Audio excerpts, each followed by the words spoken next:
हम पढ़ रहे हैं राजस्थान माध्यमिक शिक्षा बोर्ड अजमेर द्वारा प्रस्तावित 11वीं एवं 12वीं की हिंदी साहित्य की पाठ्य पुस्तक हिंदी साहित्य का संक्षिप्त इतिहास। चूँकि यह एक प्रामाणिक पुस्तक है और इसमें से आए हुए प्रश्न बिल्कुल प्रामाणिक होंगे और हमारी प्रतियोगी परीक्षाओं में यहाँ से बहुत सारे प्रश्न हैं वो बनने वाले हैं। इस कारण से हम इस पुस्तक का अध्ययन कर रहे हैं।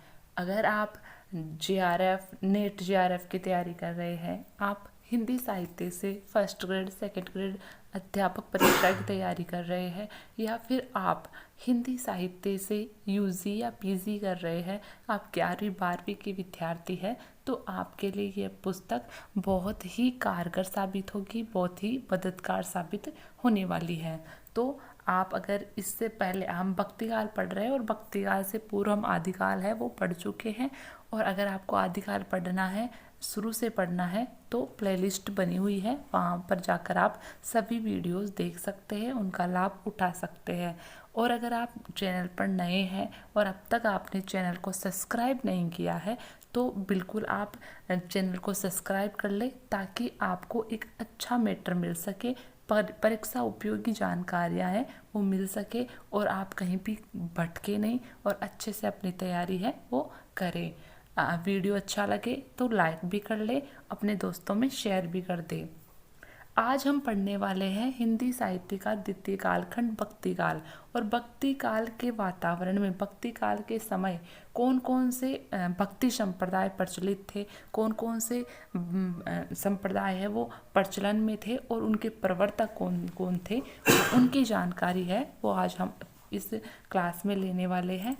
तो भक्ति काल है, उसमें जो संप्रदाय है वहाँ से प्रश्न पूछे जाने का एक ही ज़्यादा चांसेस है, वो एक इस तरह का है कि इसमें संप्रदाय है उसका नाम, और संप्रदाय का जो प्रवर्तक है, स्थापक है, उसका नाम पूछा जाता है, और यहाँ से सुमेलित करने वाले प्रश्न हैं वो बहुत अधिक पूछे जाते हैं। तो हम उसी दृष्टि से आज की क्लास है उसको पढ़ेंगे। भक्ति काल के संप्रदाय। भक्ति काल के अनेक संप्रदाय हैं, भक्ति के अनेक संप्रदाय हैं, उनमें से 4 वैष्णव संप्रदायों और आचार्यों का परिचय संक्षेप में दिया जा रहा है, क्योंकि इस समय 4 जो संप्रदाय थे भक्ति के वो अधिक प्रचलित थे। और वो 4 कौन कौन से हैं, तो एक है श्री संप्रदाय, ब्रह्म संप्रदाय, रुद्र संप्रदाय और सनकादिक संप्रदाय, जिसको निम्बार्क संप्रदाय के नाम से भी जाना जाता है। तो सनकादि संप्रदाय और निम्बार्क संप्रदाय एक ही है, अलग अलग नहीं है, तो इसको आप ध्यान रखेंगे। पहला संप्रदाय पढ़ेंगे हम श्री संप्रदाय। श्री किसको कहते हैं, श्री के नाम से ही पता चल रहा है, श्री यानी लक्ष्मी। तो जहाँ पर लक्ष्मी की पूजा की जा रही है, लक्ष्मी है जिसके पूजा अर्चना का मुख्य केंद्र बनी है, तो हो जाएगा। आगे हम पढ़ेंगे इसके बारे में। श्री संप्रदाय के आचार्य रामानुजाचार्य हैं, तो यहाँ से प्रश्न सीधा यही पूछा जाएगा कि श्री संप्रदाय के आचार्य कौन है, तो रामानुजाचार्य है, ठीक है। और रामानुजाचार्य ने कौन सा संप्रदाय का प्रवर्तन किया, तो श्री संप्रदाय का किया। तो ऐसे इस प्रकार के प्रश्न यहाँ से पूछे जाएंगे। हो सकता है 2-3 संप्रदाय है उनके नाम दे दिए जाए, और 2-3 प्रवर्तकों के नाम दे दिए जाए, और फिर सुमेलित करने के लिए कहा जाए, तो ऐसा प्रश्न भी आ सकता है। तो आप उसी दृष्टि से इसको देखेंगे, नोट करेंगे, नोट कर लीजिए अपनी नोटबुक में। कहा जाता है कि लक्ष्मी ने इन्हें जिस मत का उपदेश दिया उसी के आधार पर इन्होंने अपने मत का प्रवर्तन किया। तो लक्ष्मी ने इनको उपदेश दिया है स्वप्न में आकर, इस कारण से इस संप्रदाय का नाम इन्होंने श्री संप्रदाय रखा है, इसलिए इनके संप्रदाय को श्री संप्रदाय कहते हैं। बिल्कुल बात क्लियर हो चुकी है। इन्होंने आलवारों की भक्ति को दार्शनिक आधार पर ध्यान किया एवं शंकराचार्य के अद्वैतवाद का खंडन करते हुए जिस मत की स्थापना की उसे विशिष्टाद्वैतवाद के नाम से जाना जाता है। तो ये भी आप याद रखेंगे, विशिष्टाद्वैतवाद किसका दर्शन है, तो रामानुजाचार्य का ही दर्शन है। इसको भी आप याद रखेंगे, क्योंकि यहाँ से भी प्रश्न है वो बहुत अधिक पूछे जाते हैं। ज़्यादा चांस यहाँ से यही है। श्री संप्रदाय तो हो सकता है ना भी पूछे, हालांकि पूछा गया है, पूछा जाएगा, मगर विशिष्टाद्वैतवाद किसके प्रवर्तक दर्शन के प्रवर्तक रामानुजाचार्य, ये प्रश्न बहुत बार पूछा जा चुका है, तो इसको आप थोड़ा दिमाग में रखेंगे, याद रखेंगे। और इन्होंने किसका खंडन किया, इन्होंने शंकराचार्य के द्वैतवाद का। तो आप याद रखेंगे शंकराचार्य का दर्शन कौन सा है, तो शंकराचार्य का दर्शन है अद्वैतवाद। ठीक है, तो अद्वैतवाद यानी शंकराचार्य ने कहा कि द्वैत नहीं है, दो नहीं है। द्वैत का मतलब होता है दो, तो दो नहीं है, एक ही है, यानी परमात्मा और आत्मा एक ही है। और ये जो संसार है वो माया है, माया है, ब्रह्म है, ऐसा उनका मानना था। तो इसका खंडन करते हुए रामानुजाचार्य ने विशिष्टाद्वैतवाद दर्शन दिया और उन्होंने कहा कि द्वैत तो है, द्वैत यानी कि जो अद्वैत है वो तो मतलब दो तो नहीं है मगर विशिष्ट है, यानी कि आत्मा है वो सामान्य है, परमात्मा विशिष्ट है, और जो जगत है वो मिथ्या नहीं है। इस प्रकार से इन्होंने अपना दर्शन है वो दिया, उसका खंडन करते हुए। तो प्रश्न यहाँ से ये भी पूछा जा सकता है, हालांकि फर्स्ट ग्रेड सेकंड ग्रेड में ऐसा प्रश्न नहीं पूछा जाएगा, मगर नेट जेआरएफ में ऐसा प्रश्न पूछा जा सकता है कि शंकराचार्य के द्वैतवाद का खंडन किसने किया। तो किसने किया है, रामानुजाचार्य ने किया है। या आ सकता है कि कौन सा दर्शन शंकराचार्य के अद्वैतवाद का खंडन करता है, तो विशिष्टाद्वैतवाद है वो इसका खंडन करता है, ऐसा प्रश्न आ सकता है। तो इसको थोड़ा आप ध्यान रखेंगे। रामानुज का ब्रह्म विशेषण से युक्त विशिष्ट है। मैं बता चुकी हूँ आपको कि जो रामानुजाचार्य ने जो ब्रह्म है यानी जो ईश्वर है उसको विशेष बताया है, विशिष्ट बताया है, और आत्मा है वो गौण है, सामान्य है, और संसार है वो मिथ्या नहीं है।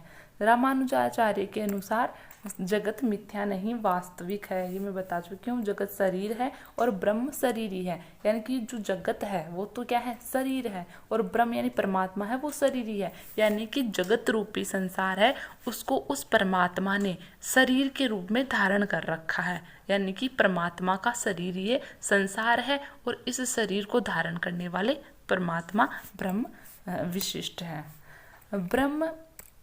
ब्रह्म जीव और जगत को धारण करता हुआ उसका नियमन करता है, जैसे शरीरी शरीर का।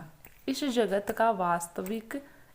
को वास्तविक मानकर उसे महत्व देने में ही भक्ति की लोकोन्मुखता एवं करुणा है। जगत मिथ्या नहीं वास्तविक है, यह लौकिकता की विश्वबोधात्मक या दार्शनिक स्वीकृति है। तो ऐसा इस श्री संप्रदाय में जो रामानुजाचार्य हैं उनका ऐसा मानना है। रामानुज की ही परंपरा में रामानंद हुए। रामानंद प्रयाग में उत्पन्न हुए थे। उनके गुरु का नाम राघवानंद था। रामानंद संस्कृत के पंडित उच्च कुलोत्पन्न ब्राह्मण थे, किंतु वे आकाश धर्मा गुरु थे। तो जो रामानुजाचार्य है उन्हीं की परंपरा में, यानी कि विशिष्टाद्वैतवाद की परंपरा में, या कहे कि जो रामानुजाचार्य जिस परंपरा को मानते आए हैं उसी परंपरा में बाद में रामानंद है वो हुए। और रामानंद का जन्म प्रयाग में हुआ ही है, ये तो आप देख ही चुके हो। इनके गुरु का नाम भी आप याद रख लेंगे, राघवानंद नाम था। संस्कृत के पंडित थे और उच्च कुल में के ब्राह्मण में ये हुए थे। आकाश धर्मा है, इनको जो हजारी प्रसाद द्विवेदी है उन्होंने इनको रामानंद को आकाश धर्मा गुरु की संज्ञा दी थी। तो यहाँ से प्रश्न आ सकता है कि आकाश धर्मा गुरु किसको कहा गया है, तो वो कहा गया है रामानंद को। रामानुज याद नहीं रखेंगे, रामानंद याद रखेंगे, क्योंकि नाम सेम से है तो हमें लगता है कि रामानुजाचार्य होने चाहिए, मगर रामानंद है इसके उत्तर। ठीक है, तो आकाश धर्मा गुरु किसको कहा गया है, रामानंद को कहा गया है। किसने कहा था, हजारी प्रसाद द्विवेदी ने कहा था। इन्होंने अवर्ण सवर्ण स्त्री पुरुष राजा रंक सभी को शिष्य बनाया। अब ऐसा इनको आकाश धर्मा गुरु क्यों कहा गया, क्योंकि इन्होंने भेदभाव नहीं किया, ना तो इन्होंने लिंग का भेद किया, ना वर्ण का भेद किया, ना गरीब और अमीरी का इन्होंने फर्क किया, यानी कि ये सबको एक नज़र से देखने वाले हैं, सब में समानता ये देखते हैं। उनका विचार था कि ऋषियों के नाम पर गोत्र एवं परिवार बन सकते हैं, तो ऋषियों के भी पूजित परमेश्वर के नाम पर सबका परिचय क्यों नहीं दिया जा सकता। इस प्रकार सभी भाई भाई है, सभी एक जाति के हैं, श्रेष्ठता भक्ति से होती है, जाति से नहीं। तो ये इनके विचार है।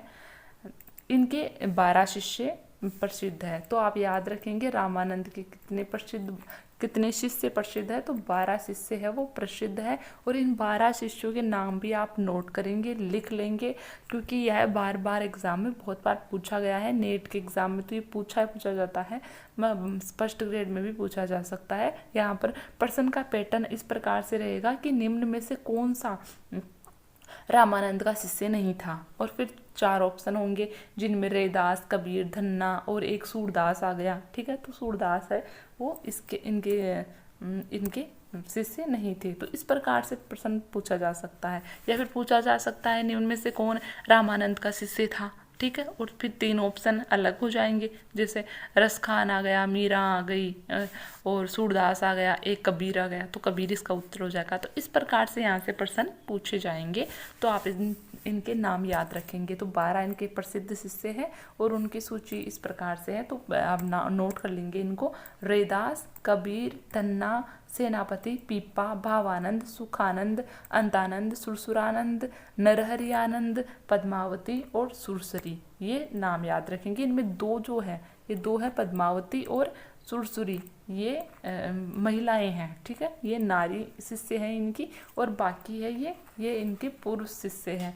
तो आप याद रखेंगे, रैदास इन्हीं के शिष्य थे, कबीर भी थे, धन्ना भी थे, सेना भी थे, पीपा भी थे, और ये जो भावानंद है ये भी थे, सुखानंद, अंतानंद, सुरसुरानंद, नरहरियानंद, ये सारे इनके शिष्य रहे। तो इनके नाम आप नोट कर लेंगे। इंपॉर्टेंट प्रश्न यहाँ से ज़रूर बनेगा आपके एग्जाम में, किसी न किसी एग्जाम में तो आपको देखने को ही मिलेगा यह प्रश्न। रामानंद के व्यक्तित्व का महत्वपूर्ण पक्ष यह है कि इन्होंने हिंदी को अपने मत के प्रचार का माध्यम बनाया। तो यहाँ से ये प्रश्न भी पूछा जा सकता है कि रामानंद ने अपनी भक्ति के प्रचार हेतु किस भाषा को माध्यम बनाया है, तो इन्होंने हिंदी को माध्यम बनाया है। तो ये भी आप नोट कर लेंगे, शॉर्टकट में याद रख लेंगे आपकी रामानंद की जो भाषा है वो हिंदी थी। तो इस प्रकार से आप याद रख लेंगे। अगला जो संप्रदाय है, महत्वपूर्ण संप्रदाय है ब्रह्म संप्रदाय।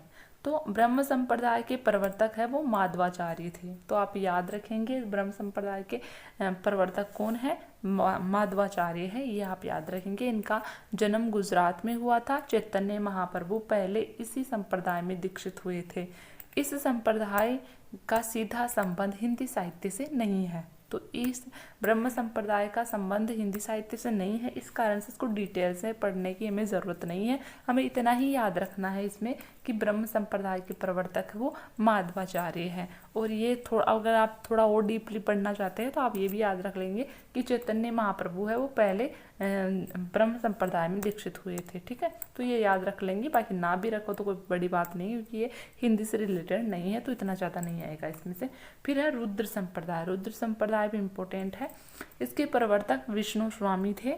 तो प्रवर्तक का नाम आप नोट कर लेंगे, आप शॉर्ट में लिख सकते हो रुद्र संप्रदाय और फिर इधर लिख देना प्रवर्तक विष्णु स्वामी। बस इतना शॉर्ट नोट्स बनाओ आप, ताकि आप जब रिवीजन करो तो आपको ज़्यादा परेशानी नहीं हो, बहुत ज़्यादा पढ़ना नहीं पड़े, बहुत ज़्यादा टाइम वेस्ट करने की को ज़रूरत नहीं पड़े। आप टाइम वेस्ट नहीं करें बल्कि टाइम इन्वेस्ट करें। ठीक है, ताकि आपको उस टाइम को यूज़ करने से बहुत अच्छा कंटेंट भी मिले और आपके लिए वो कम टाइम में बहुत अच्छी तैयारी हो सके।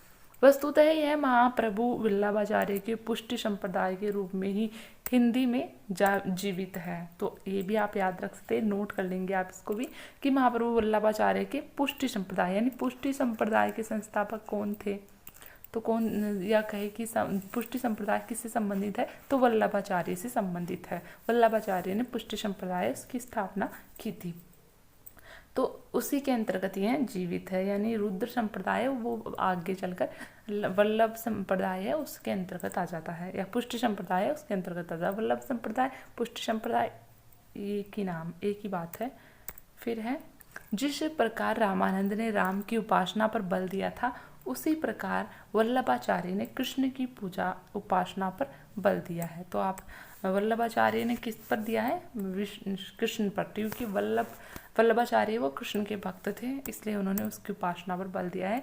इन्होंने प्रेम लक्षणा भक्ति ग्रहण की, भगवान के अनुग्रह के भरोसे नित्य लीला में प्रवेश करना जीव का लक्ष्य माना, सूरदास एवं अष्टचाप के कवियों पर इसी संप्रदाय का प्रभाव है। तो ये भी पूछा जा सकता है कि सूरदास किस संप्रदाय के कवि है, तो पुष्टि संप्रदाय के हो जाएंगे।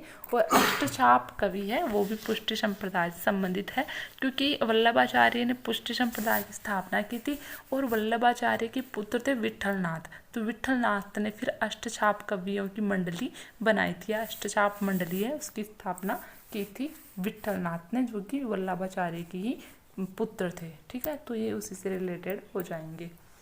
फिर अगला जो इम्पोर्टेंट संप्रदाय है वो है सनकादि संप्रदाय।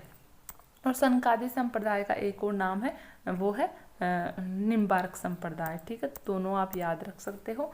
यह निम्बार्काचार्य द्वारा प्रवर्तित है, तो निम्बार्काचार्य द्वारा प्रवर्तित है, इस कारण से इसको निम्बार्क संप्रदाय भी कहते हैं और सनकादि संप्रदाय भी कहते हैं। तो ये आप याद रखेंगे।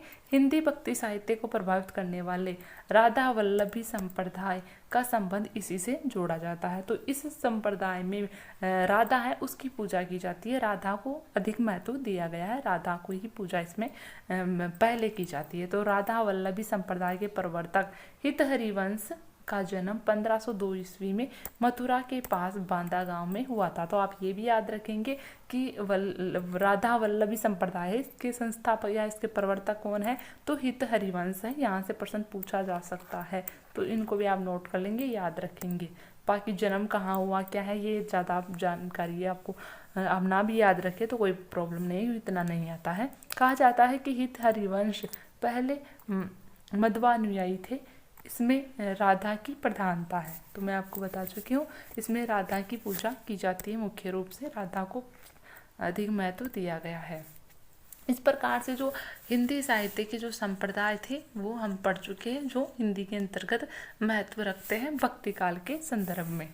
अब हम पढ़ेंगे भाषा, काव्य रूप और छंद। तो भक्तिकालीन साहित्य में कौन सी भाषा का प्रयोग किया गया, कौन से काव्य रूपों को अधिक महत्व दिया गया, कौन कौन से छंदों का प्रयोग हुआ है, इन सभी जो कला पक्ष की बातें हैं उनको हम समझेंगे।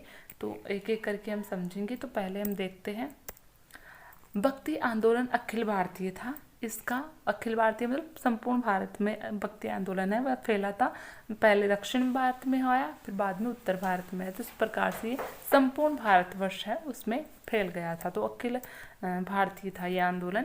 इसका परिणाम यह हुआ कि लगभग पूरे देश में मध्य देश की काव्य भाषा हिंदी ब्रज भाषा का प्रचार प्रसार हुआ। ठीक है, तो हिंदी की ही एक बोली है, हिंदी की ही भाषा ब्रज भाषा है, तो उसका प्रचार प्रसार होता है, उसमें रचनाएं अधिक लिखी जाने लगी। नामदेव यदि अपनी भाषा अर्थात मराठी में थे और नानक देव पंजाबी में रचना करते थे, तो ब्रज भाषा में भी। ठीक है, तो नामदेव है दक्षिण भारत के है नामदेव, और पहले निर्गुण संत माने जाते हैं ये दक्षिण भारत के नामदेव। तो नामदेव की भाषा मराठी थी, मगर फिर भी मराठी होते हुए भी इन्होंने ब्रज भाषा में भी अपनी रचनाएं लिखी है। नानक है वो पंजाब के थे और उनकी भाषा पंजाबी थी, तो पंजाबी होते हुए भी इन्होंने ब्रज भाषा है उसको अपने काव्य के रूप में, काव्य की भाषा के रूप में चुना। भक्तिकालीन हिंदी काव्य की प्रमुख भाषा ब्रज भाषा है। इसके अनेक कारण हैं। तो ब्रज भाषा है वो भक्तिकालीन साहित्य की भाषा रही है। एक तो ब्रज भाषा रही है और एक रही है अवधी। तो अवधी भी पीछे नहीं है, हम पढ़ेंगे। अवधी भाषा है वो जितना भी राम काव्य है या राम से संबंधित काव्य लिखा गया है वो लगभग अवधी भाषा में लिखा गया है। और जितना भी काव्य कृष्ण से संबंधित लिखा गया है तो वहाँ उस कृष्ण के काव्य की भाषा है वो लगभग ब्रज भाषा ही रही है। इसके अनेक कारण हैं, तो हम देखेंगे। परंपरा में पचाही बोली से सोरसेनी मध्य देश की काव्य भाषा रही है। ब्रज भाषा आधुनिक आर्य काल में उसी सोरसेनी का रूप थी। ठीक है, तो जो सोरसेनी मध्य देश तक चली थी उसी का जो आधुनिक रूप है उसी आर्य भाषा का वो सोरसेनी का ही रूप कौन है, ब्रज भाषा है। इसमें सूरदास जैसे महान लोकप्रिय कवि ने रचना की और वह कृष्ण भक्ति के केंद्र ब्रज की बोली थी। तो ब्रज भाषा है वो ब्रज की बोली थी। मथुरा, वृंदावन और जो अपना भरतपुर है, अलवर है, उसके आसपास का जो एरिया है, यानी कि ब्रज के आसपास का एरिया है जो कृष्ण भूमि से संबंधित है, वहाँ पर ब्रजभाषा अधिक बोली जाती थी। इस कारण से वहाँ का जो साहित्य लिखा गया वो उसी बोली में लिखा गया, उसी भाषा में लिखा गया, ब्रजभाषा में, जिसमें वह कृष्ण भक्ति की भाषा बन गई। तो कृष्ण भक्ति की भाषा है वो ब्रजभाषा रही है, और लगभग सभी कृष्ण भक्त कवियों ने ब्रजभाषा को ही चुना है अपने काव्य की भाषा के रूप में। बंगाल, असम में ब्रजभाषा प्रभावित बांग्ला असमियों को ब्रजबुली कहा गया है। तो ये इम्पोर्टेंट है भाई, ये नेट में एक बार पूछा गया था कि ब्रजबुली किसकी बोली है, तो ये बांग्ला, और अब बांग्ला की, उसमें बांग्ला ऑप्शन था तो बांग्ला भाषा की थी, तो बांग्ला असमिया को आप याद रखेंगे। ब्रजबुली का संबंध ब्रजभाषा से नहीं है, ब्रजभाषा को ब्रजबुली नहीं कहा गया है, बल्कि ये तो बांग्ला की एक उपबोली है। ठीक है, तो इसको आप वैसे याद रखेंगे, इसका संबंध बांग्ला असमिया से है। चैतन्य महाप्रभु ने कृष्ण गान के लिए इस भाषा का प्रयोग किया है। ठीक है, तो चैतन्य महाप्रभु बंगाल के थे, इस कारण से इन्होंने इस ब्रजबुली भाषा है उसका प्रयोग किया है। भक्ति काल की दूसरी भाषा अवधी है। अवधी क्यों है? क्योंकि भक्ति काल में राम की भक्ति भी की गई है और कृष्ण की भक्ति भी की गई है, और उन दोनों से संबंधित ही काव्य है वो लिखा गया है। इस कारण से भाषाएं हैं वो दोनों के जन्म क्षेत्र या उनके जो जहाँ पर इन्होंने निवास किया है राम ने और कृष्ण ने, वहाँ की इनकी जन्मभूमि की जो भाषा थी उसको काव्य की भाषा के रूप में चुना गया है। यद्यपि यह ब्रजभाषा जितनी व्यापक नहीं है, अवधि में काव्य रचना प्रधानतः रामपरक एवं और अवध क्षेत्र के ही कवियों द्वारा हुई है। तो मैं पहले भी बता चुकी हूँ, राम से संबंधित काव्य लिखा गया और अवध क्षेत्र से संबंधित जो काव्य लिखा गया है, अवध के जो कवि थे उन्होंने इस भाषा को चुना है। हिंदी के सूफी कवि अवध क्षेत्र के ही थे। तो जो हिंदी भाषा है, हिंदी भाषा का जो निर्गुण संप्रदाय, निर्गुण जो भक्ति है, निर्गुण भक्त है, उनकी एक उपधारा है सूफी काव्यधारा, और सूफी काव्यधारा के जितने भी कवि हैं उन कवियों ने अवधी भाषा को अपनी भाषा के रूप में, अपनी काव्य की भाषा के रूप में चुना है, क्योंकि वो लगभग अवध क्षेत्र के ही निवासी थे। फिर भी यदि उन्होंने अवधी में प्रबंध काव्य लिखे तो उसकी कोई परंपरा अवश्य रही होगी। तो कहेगी सूफी काव्य है, उसकी भाषा वैसे भी अवधी ही है, तो एक परंपरा के रूप में भी आ जाती है यह। प्राकृत पेंगलम के अनेक छंदों की भाषा में अवधी कहीं कहीं व्यवस्थित रूप में दिखाई पड़ती है। राहुल जी ने पहुमचर्यों की भाषा में कुंजी के क्षेत्र के शब्दों को अवधी कहा है। तो ये आप नोट कर सकते हो किसने कहा है। हालांकि ये प्रश्न इतना इम्पोर्टेंट नहीं है, मगर फिर भी नेट में ऐसा प्रश्न पूछा जा सकता है। संभवतः अवध क्षेत्र व्यापारिक या सैनिक दृष्टि से 14वीं एवं 15वीं शताब्दी में महत्वपूर्ण रहा। धार्मिक दृष्टि से राम की काव्य भूमि अयोध्या के कारण तो वह महत्वपूर्ण था ही। भक्ति काल में किसी महान कवि ने शुद्ध खड़ी बोली में कोई रचना नहीं की। उसका मिश्रित रूप संदूकड़ी अवश्य मिलता है, जो वस्तुतः पंजाबी, राजस्थानी, खड़ी बोली, ब्रज और कहीं कहीं अवधी का पंचमेल है। ठीक है, पंचमेल है। तो खड़ी बोली हिंदी है, उसका शुद्ध रूप हमें देखने को नहीं मिलता है, बल्कि संदूकड़ी या पंचमेली जो भाषा है वो देखने को मिलती है, जिसमें पंजाबी, राजस्थानी, खड़ी बोली, ब्रज और अवधी, इन भाषाओं के शब्द मुख्य रूप से देखने को मिलते हैं। भक्ति साहित्य अनेक विधाओं और छंदों में लिखा गया है, किंतु गेयपद और दोहा चौपाई छंद उसके प्रधान रचना रूप है। ठीक है, तो गेयपद लिखे गए हैं और दोहा चौपाई छंद है, इनका मुख्यतः प्रयोग हुआ है भक्ति काल में। गेयपदों की परंपरा हिंदी में सिद्धों से आरंभ होती है। नानक, नामदेव, कबीर, सूरदास, तुलसी, मीराबाई आदि ने गेयपदों में रचना की है। गेयपदों में काव्य और संगीत एक दूसरे में घुल मिल से गए हैं। संभवतः ये कवि राग रागनियों को ध्यान में रखकर इन गेयपदों की रचना करते थे। तो गेयपद का मतलब है गाने योग्य पद। ठीक है, तो ऐसे पद इन्होंने लिखे जो गाने योग्य, जिनको गाया जाता है। गेयपदों की आरंभिक पंक्ति आवृत्ति या टेक होती है, अर्थात वह केंद्रीय कथ्य होती है।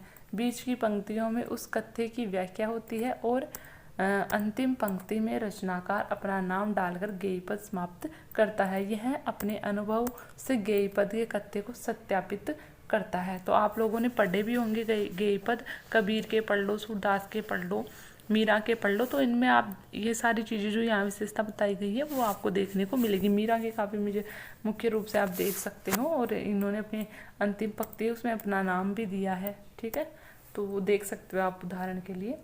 दोहा चौपाई की परंपरा भी सरप्पा से मिलने देखने को मिलती है। ठीक है, तो सरप्पा है, सरप्पा ने भी अपने का जो दोहा कोश था उसमें दोहा चौपाई का प्रयोग किया है, किंतु सरप्पा ने कोई प्रबंध काव्य नहीं लिखा।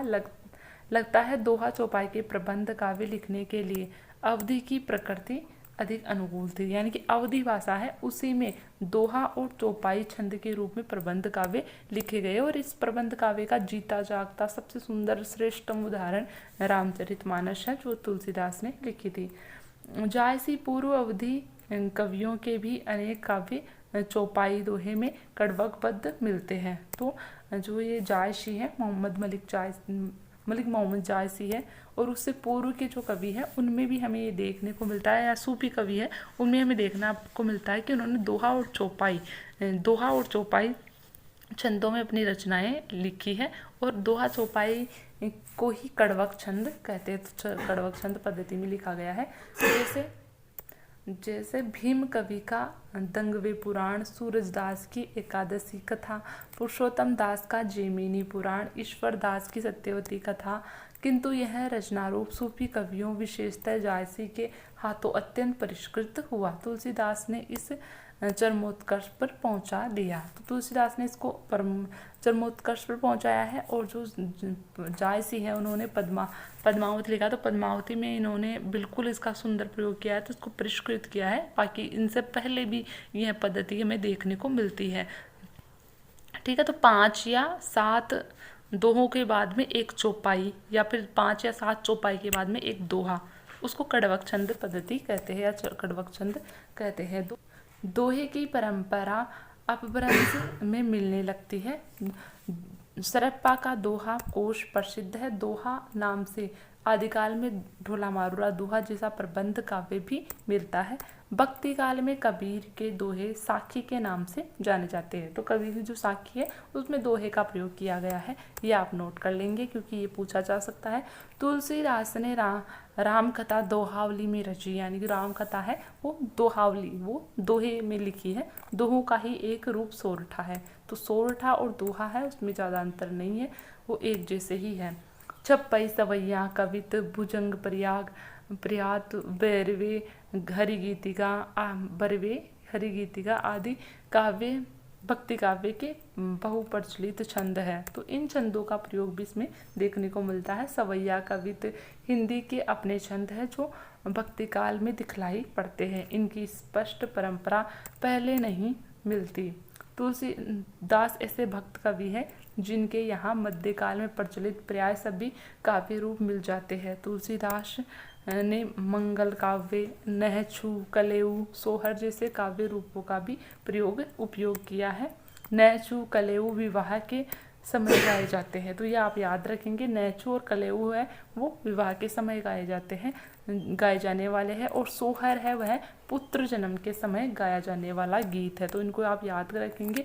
नहछु और कलेऊ विवाह संबंधित गीत है, और सोहर है वो पुत्र जन्म के समय से संबंधित है। ये सोहर तो पूछा भी गया है कि सोहर कब गाए जाते हैं, तो पुत्र के जन्म के समय गाए जाते हैं। जीके का प्रश्न भी है यह।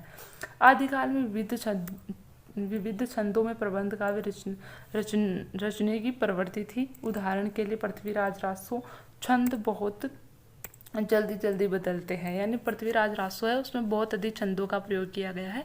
69 समय है पृथ्वीराज रासो में, 69 समय है, यानी 69 खंड है, और उन 69 खंडों में 68 प्रकार के छंदों का प्रयोग किया गया है। तो आप समझ सकते हैं कितने छंदों का प्रयोग किया गया है। तो सूरदास और तुलसीदास भी छंद परिवर्तन करते हैं, किंतु जल्दी नहीं। केशव की रामचंद्रिका में बहुत जल्दी छंद परिवर्तित हुए हैं। तो केशव की रामचंद्रिका को तो कहते ही छंदों का अजायब घर है, क्योंकि केशव दास की जो रामचंद्रिका है उसमें बहुत सारे छंद हैं, उनका प्रयोग किया गया है। काव्य पांडित्य प्रदर्शन के रूप में उन्होंने इसकी रचना की है, इस कारण से इसको छंदों का अजायब घर कहा जाता है। इस प्रकार हम देखते हैं कि भक्ति आंदोलन के विकास में अनेक स्थितियों का योगदान है। भक्ति मूलतः एक धार्मिक साधना पद्धति, ज्ञान योग, कर्म योग के समान एक योग है, किंतु ऐतिहासिक विकास के एक विशिष्ट दौर में वह एक लोकोन्मुख अखिल भारतीय आंदोलन बन गई। धर्म उसका रूप है और मानवीय करुणा उसकी अंतर्वस्तु है। हिंदी साहित्य के इतिहास का भक्ति आंदोलन इस धार्मिक आंदोलन पर आधारित है। तो इस प्रकार से हमने ये पढ़ा है। अब कल की क्लास में हम पढ़ेंगे निर्गुण ज्ञानाश्रय शाखा। तो निर्गुण ज्ञानाश्रय शाखा या संत शाखा है, उसका अध्ययन हम कल करने वाले हैं। आज हम इतना ही पढ़ पाएंगे।